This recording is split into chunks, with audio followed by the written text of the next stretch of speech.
سيبوني في حالي. ايه ده؟ ماله الواد ده؟ عاوز الدندو.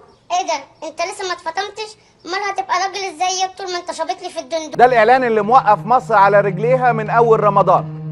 ده الإعلان اللي بيلخص حال مصر وصلت لحد فين.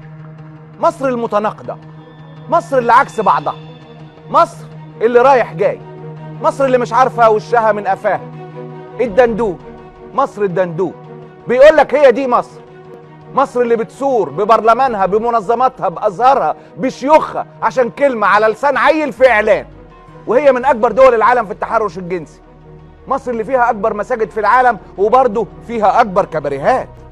مصر اللي شركة طيرانها بتنقل أكبر عدد معتمرين في العالم، وهي اللي عاملة أوكازيون في السوق الحرة في رمضان، اشتري إزازتين خمرة وخد التالتة مجانا.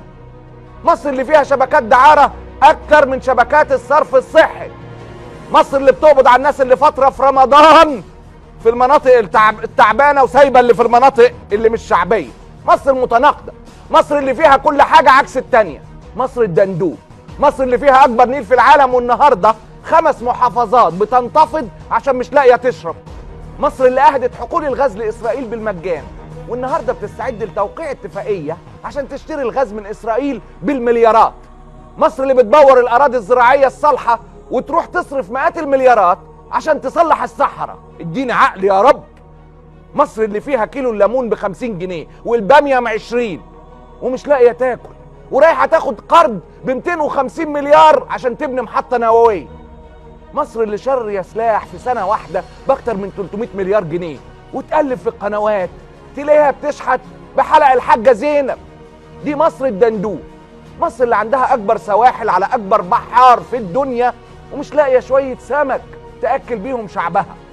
مصر اللي فيها أعظم أطباء العالم وفيها أكبر عدد مرضى سرطان وفشل كلوي وفيروس سي في الكون. مصر اللي بتحرم زراعة الرز وبتزرع كريز. مصر المتدينة بطبعها زي ما بتقول إسراء عبد الفتاح النهاردة، ومع هذا التدين فيها مصانع البيرة أكتر من مصانع الحليب. هي دي مصر، مصر الدندو اللي بتثور عشان طفل بيقول كلمة واحنا ضد العيب تصريحا او تلميحا، ومع ذلك مصر قاعدة قدام الشاشات مبسوطة وبالها رايق وهي بتتفرج على العري والرقص والالفاظ القذرة والكلام المنحط في 36 مسلسل اتكلفوا اكتر من 5 مليار جنيه.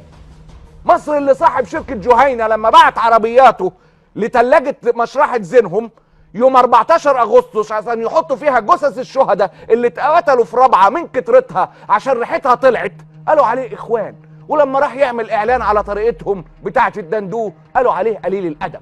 هي دي مصر، مصر اللي بتثور عشان طفل قال دندو، وبتخرس لما ملايين الأطفال بيموتوا من السرطان واللي بيغتصبوا في الإصلاحيات والشوارع واللي بيقتلوا أبائهم في البيوت والسجون زي ماجد الحنفي اللي مات في ليمان تورا النهارده. خليكم قاعدين قدام عادل امام وليلى علوي ويسرى ولبلبه ويوسف الشريف ومحمد رمضان ونيلي وشريهان، اتفرجوا على القيصر والاسطوره ودافنشي واستمتعوا بالخروج وفوق مستوى الشبهات وابو البنات والميزان ووعد وصد ورد ويونس وولد فضه والكيف ويوميات زوجة مفروسه والمغني.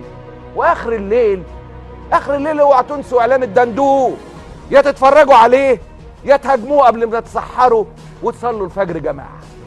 الله غالب واشوفكم بعد الفاصل.